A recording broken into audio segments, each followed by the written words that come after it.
Imagine o deserto do Oriente Médio, seco, silencioso, isolado do mundo. Ali, entre cavernas e montanhas áridas, um grupo de homens e mulheres vivia longe da civilização, entregues ao estudo, à meditação e ao silêncio. Eles não eram eremitas comuns, eram os essênios, uma sociedade secreta que dedicou sua existência a guardar, estudar e escrever os textos que, séculos mais tarde, se tornariam parte da Bíblia. Mas quem eram eles de verdade? E por que seu legado foi escondido? Os essênios não aparecem na Bíblia de forma direta, mas muitas pistas apontam que estavam presentes nas entrelinhas. Historiadores como Flávio Joséfo e textos antigos descrevem esse povo como profundamente espiritual, ético e voltado para práticas de purificação e comunhão com o divino. Eles viviam em comunidades fechadas, onde tudo era partilhado. Não buscavam riqueza nem status. Seu maior tesouro era o conhecimento, e esse conhecimento era sagrado demais para ser entregue a qualquer um. Acreditavam que o mundo estava sob domínio das trevas e que uma batalha espiritual estava em curso. Mas, diferente das visões apocalípticas da religião popular, os essênios viam essa batalha como interna, entre o eu inferior e o eu superior, entre a ignorância e a verdade, entre o medo e a luz. Eles escreviam seus textos em aramaico e hebraico antigo, e parte dessa sabedoria sobreviveu até os dias de hoje graças a uma descoberta histórica: os manuscritos do Mar Morto. Em 1947, um pastor beduíno encontrou acidentalmente jarros enterrados nas cavernas de Qumran, contendo pergaminhos intactos, com mais de 2000 anos. Esses documentos revelaram ensinamentos antigos sobre profecias, ética, astrologia, cura, meditação e um Messias espiritual que viria de dentro do ser humano e não de fora. O mais chocante é que muitos desses textos ecoam ideias que foram mais tarde distorcidas ou suprimidas pela tradição cristã oficial.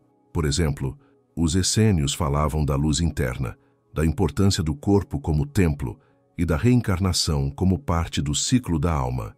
Isso explicaria por que tantos desses manuscritos nunca chegaram aos púlpitos das igrejas.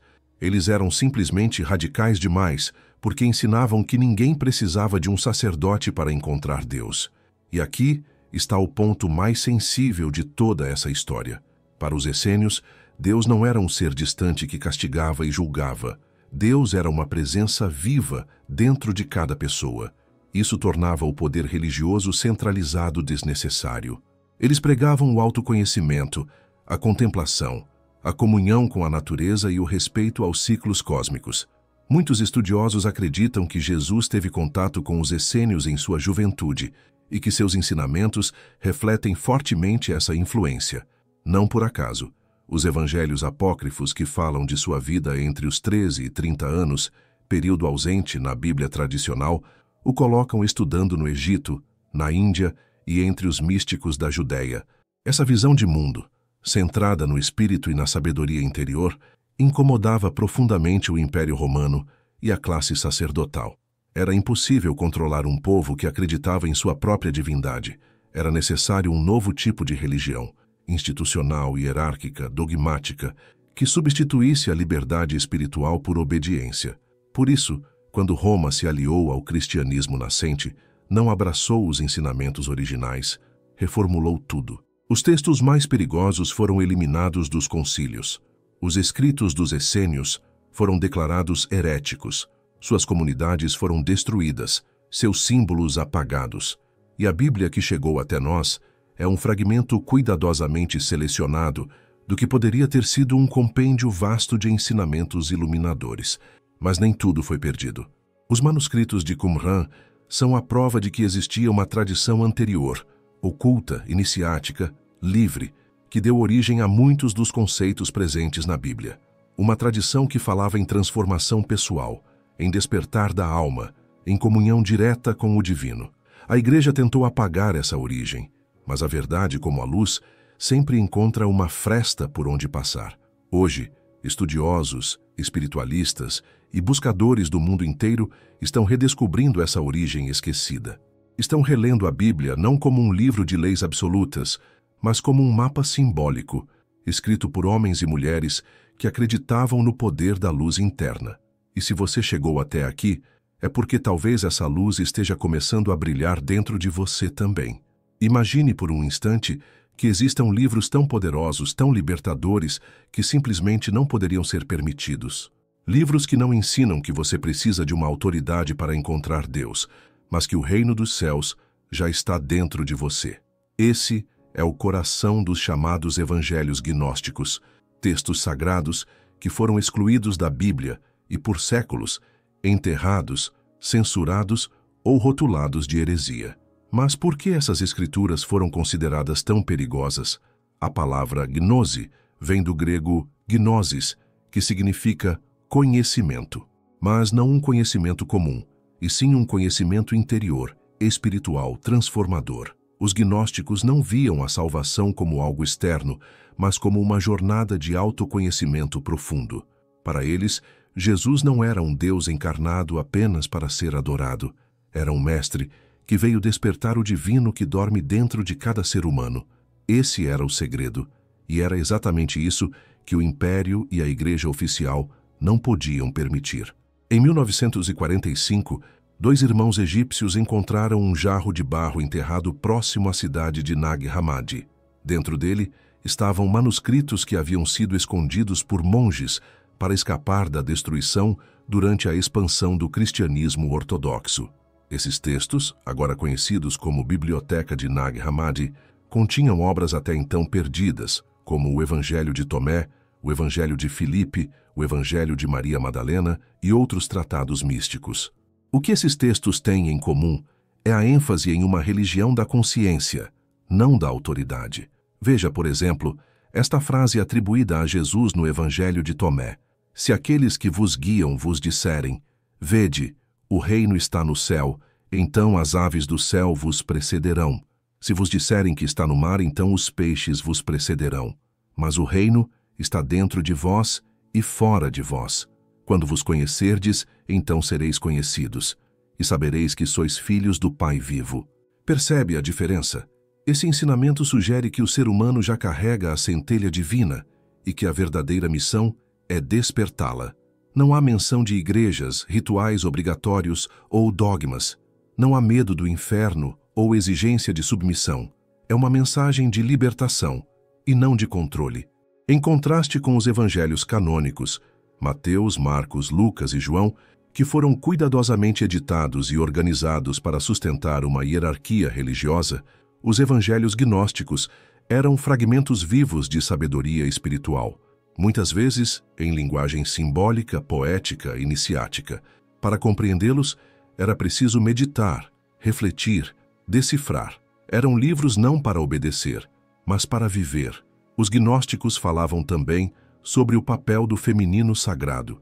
O Evangelho de Maria Madalena, por exemplo, revela uma discípula íntima de Jesus, não como pecadora, mas como portadora de um ensinamento espiritual profundo.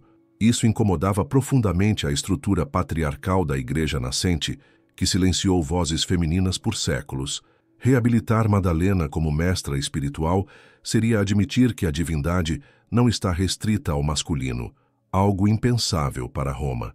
Outro ponto polêmico: os gnósticos afirmavam que o Deus do Antigo Testamento não era o verdadeiro Deus, mas uma espécie de demiurgo, um ser inferior que aprisionou as almas humanas na matéria. Para eles, o verdadeiro Pai era inacessível, puro amor e luz, e Jesus veio para mostrar o caminho de volta à fonte. Isso explicava por que o mundo é tão cheio de sofrimento, não por causa do pecado humano, mas por uma queda da consciência. Em outras palavras, não precisamos ser salvos de um pecado original, mas sim acordar de um esquecimento original. Esse é o coração da gnose. Mas Roma precisava de um Deus que punisse, de um inferno que ameaçasse e de uma salvação que fosse mediada por sacerdotes. Os textos gnósticos, portanto, foram condenados como heresia, seus seguidores perseguidos, torturados e queimados, suas escolas fechadas, seus livros, ao menos assim se pensava, destruídos. No entanto, a verdade tem um estranho hábito de sobreviver. Os evangelhos gnósticos voltaram à luz do dia nos séculos XX e XXI, oferecendo ao mundo moderno uma nova forma de se relacionar com o sagrado. Eles falam de um Jesus íntimo, filosófico, que nos convida a sermos Cristo em consciência, não meros seguidores passivos. E hoje, quando você lê esses textos, sente que algo vibra dentro de si, como se uma lembrança antiga estivesse sendo ativada, como se você sempre soubesse, no fundo, que Deus não está longe, mas está em tudo e em todos, esperando que você desperte. E talvez, só talvez, essa tenha sido a mensagem original que a sociedade secreta tentou preservar. Uma mensagem que foi sufocada, mas nunca destruída. Ela está aí, à espera de quem tem olhos para ver e ouvidos para ouvir. Durante os 3 primeiros séculos após a morte de Jesus, o cristianismo era um movimento múltiplo, fragmentado e, acima de tudo, espiritual. Não existia ainda uma igreja oficial, nem uma doutrina única. Os seguidores de Jesus, especialmente os gnósticos, os terapeutas, os essênios e os cristãos iniciáticos, enxergavam sua mensagem como um chamado à transformação interior, não como uma religião formal. Mas tudo mudaria com a chegada de um homem, Constantino, o imperador de Roma. No início do século IV, o Império Romano estava mergulhado em crises internas, rebeliões, disputas por poder e ameaças externas. A unidade romana estava desmoronando, e entre as muitas religiões que se espalhavam silenciosamente pelos territórios, de cultos solares a seitas mistéricas, havia uma que começava a ganhar força entre os pobres, soldados e mulheres: o cristianismo. Constantino enxergou nisso uma oportunidade. Ele não era um místico, não era um profeta, era um estrategista. E como bom político, sabia que controlar a fé de um povo era mais eficaz do que controlá-lo pela força. Foi então que, em 313 d.C., o imperador promulgou o Édito de Milão, legalizando o cristianismo. Muitos celebraram isso como uma vitória da fé, mas, na verdade, foi o início da domesticação da espiritualidade. Constantino queria um cristianismo unificado, centralizado, padronizado. Não lhe interessavam as várias visões espirituais sobre Jesus. Ele precisava de uma doutrina única, obediente e útil ao império. Assim, em 325 d.C., convocou o famoso Concílio de Nicéia. Naquele encontro, bispos e líderes cristãos foram chamados para decidir o que era, e o que não era, aceitável na nova religião imperial. E foi ali, nas sombras da política romana, que a Bíblia começou a ser moldada como conhecemos hoje. Textos foram escolhidos, outros rejeitados. O Evangelho de João foi elevado como pilar da fé, enquanto o de Tomé foi enterrado como heresia. A ideia de que Jesus era literalmente Filho de Deus foi institucionalizada, transformando um mestre iluminado em um ídolo a ser adorado, e não seguido em consciência. A doutrina da Trindade, o dogma do pecado original, a exclusão da reencarnação, o papel submisso da mulher, tudo isso foi sendo decidido não por revelação divina, mas por voto, pressão e conveniência imperial. Constantino sabia que não poderia apagar todos os textos. Então a estratégia foi outra: canonizar alguns e demonizar os outros. Os evangelhos gnósticos foram chamados de apócrifos, palavra que vem do grego apócrifos, que significa oculto, escondido. Mas esses textos não eram menos verdadeiros. Eram apenas perigosos para a estrutura de poder. E o mais trágico, a fé que antes se baseava no despertar do espírito passou a ser uma questão de obediência à autoridade. A busca por Deus dentro de si foi substituída pelo medo do inferno. A revelação pessoal deu lugar à salvação intermediada por padres e rituais. A espiritualidade foi transformada em religião institucional. Esse novo cristianismo, romano, dogmático, masculino e hierárquico, não tinha mais espaço para os ensinamentos libertadores da sociedade secreta que preservou os primeiros textos. Os essênios, gnósticos, cátaros e outros grupos iniciáticos passaram a ser perseguidos como hereges. E assim, uma nova história foi escrita. As mulheres que antes eram líderes espirituais, como Maria Madalena, foram rebaixadas a pecadoras. O corpo, que era visto como templo da luz, passou a ser associado ao pecado. A serpente, símbolo antigo da sabedoria e do despertar da Kundalini, virou o avatar do mal. Os ciclos da alma ensinados pelos antigos como parte da reencarnação foram abolidos em nome de um julgamento final. Mas, por quê? Porque uma humanidade desperta não pode ser controlada. Uma alma livre não aceita grilhões.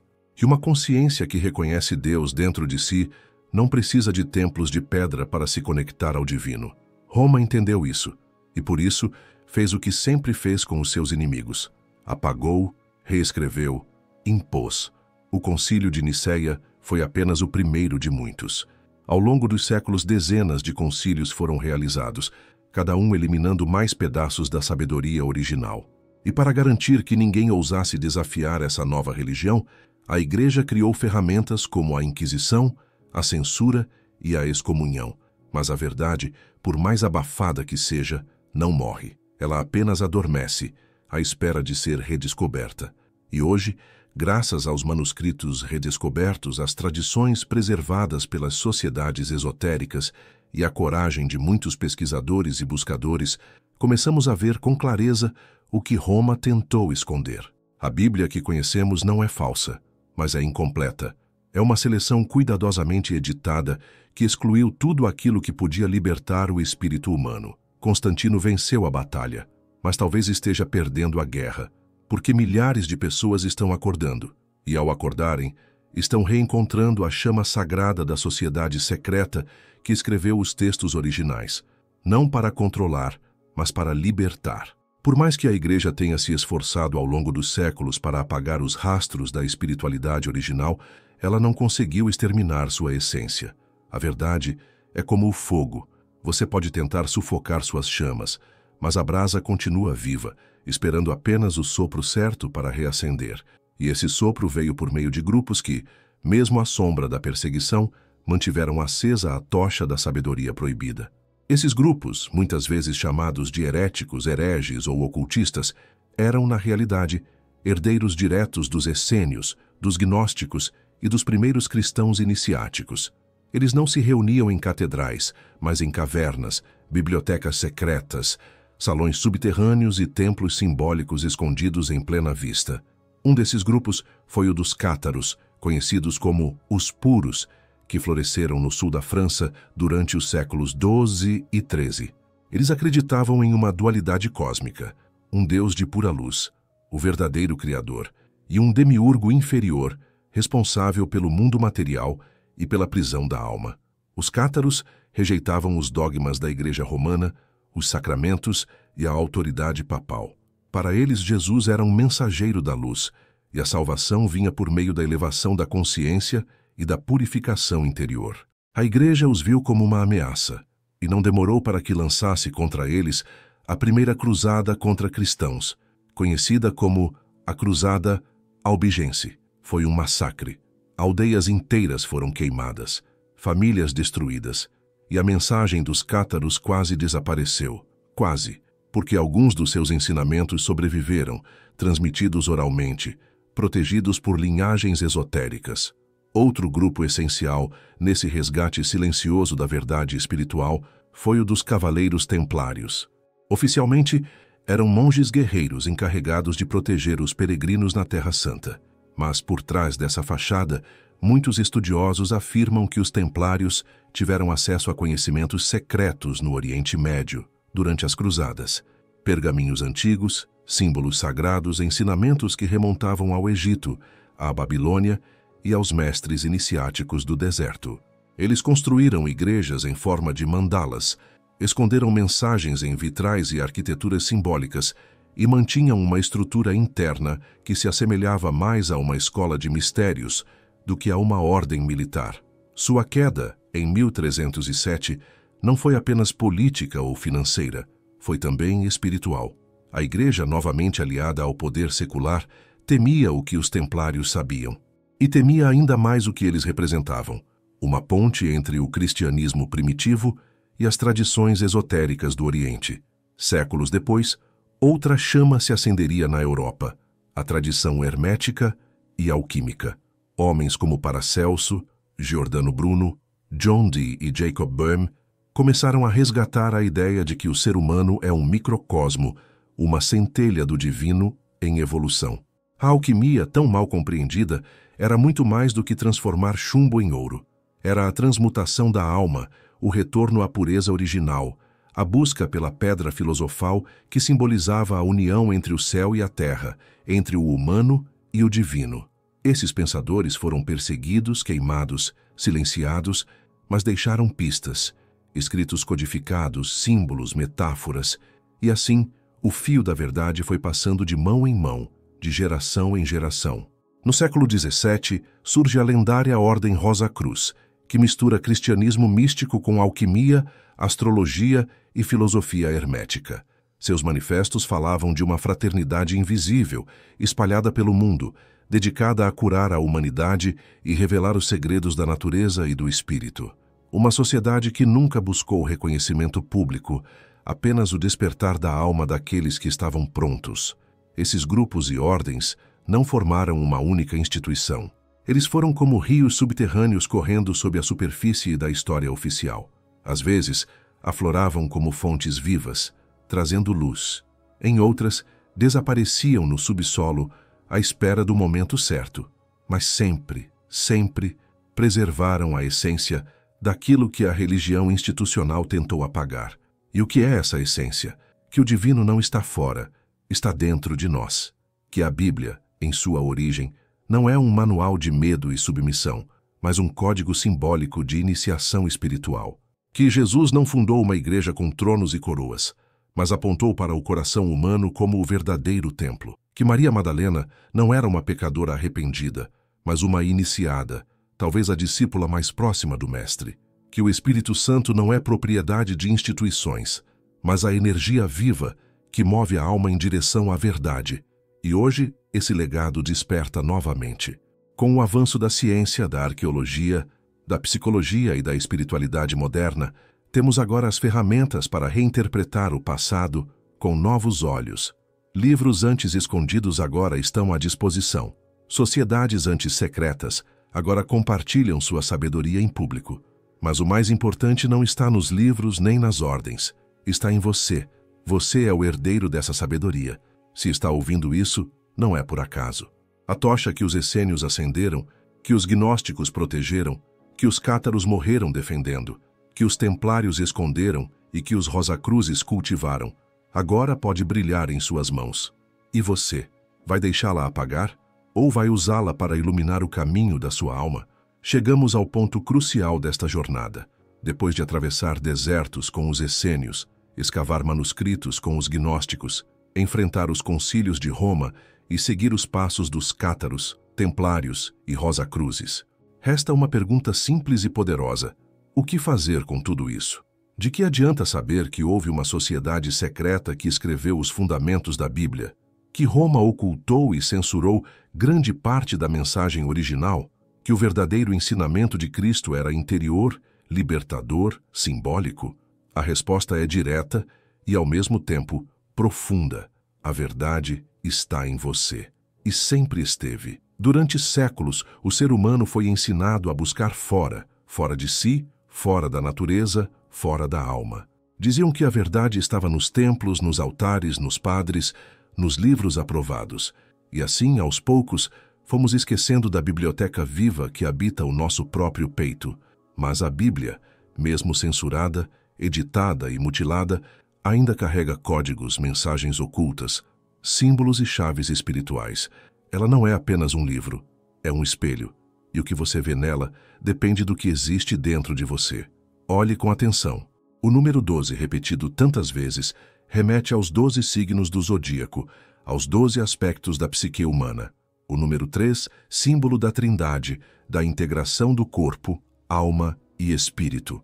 A serpente tão temida é o símbolo ancestral da sabedoria, da energia vital que sobe pela coluna, conhecida como Kundalini nas tradições orientais.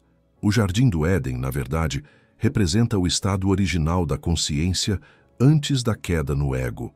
A cruz, mais do que um símbolo de dor, é um diagrama do ser humano entre o plano vertical, espiritual, e o plano horizontal, material. E Jesus? Jesus não veio para ser adorado como uma divindade externa, mas para mostrar um caminho. O Cristo, aquele que acende, ilumina e se funde com o todo, é um estado de consciência. Quando ele diz, eu sou o caminho, a verdade e a vida, ele não se refere ao eu egóico, mas ao eu sou eterno, que habita em cada ser humano desperto. Essa era a mensagem dos gnósticos. Essa era a chama que Roma tentou apagar. Mas agora você pode ver por si mesmo. Os evangelhos apócrifos estão acessíveis. Os manuscritos do Mar Morto traduzidos. Os tratados herméticos redescobertos. A linguagem dos símbolos disponível para quem deseja mergulhar. E o mais importante, a centelha que os antigos chamavam de divina, Espírito Santo, luz interna, pode ser sentida em seu interior. Não importa a sua religião. Não importa se você nunca leu a Bíblia. O chamado não é para os eruditos, mas para os despertos.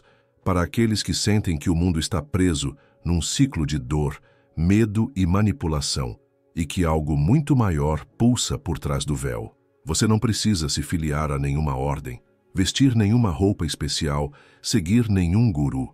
A verdadeira iniciação acontece em silêncio, quando você começa a se lembrar que é um ser eterno, que há um propósito por trás da sua existência, e que você carrega dentro de si um livro sagrado que nenhuma instituição jamais poderá editar, a sua consciência. Por isso, ao olhar para a Bíblia ou para qualquer texto sagrado, pergunte-se, isso desperta o medo ou o amor? Isso me aprisiona ou me liberta? Isso me afasta de mim mesmo ou me aproxima da essência divina que sou? Se a resposta for libertadora, então continue. Mas se a resposta for opressora, talvez seja a hora de questionar não a Bíblia em si, mas a forma como ela foi usada. A sociedade secreta que escreveu os primeiros textos bíblicos não estava tentando criar uma nova religião. Ela estava tentando preservar um mapa da alma, um guia simbólico para o retorno à fonte. Roma tentou apagar esse mapa, mas falhou, porque ele foi inscrito nos corações dos homens e mulheres livres. E hoje, talvez mais do que nunca, o mundo precisa daqueles que têm coragem de abrir esse livro, o livro vivo do Espírito, e começar a lê-lo com olhos despertos. Você pode ser um deles.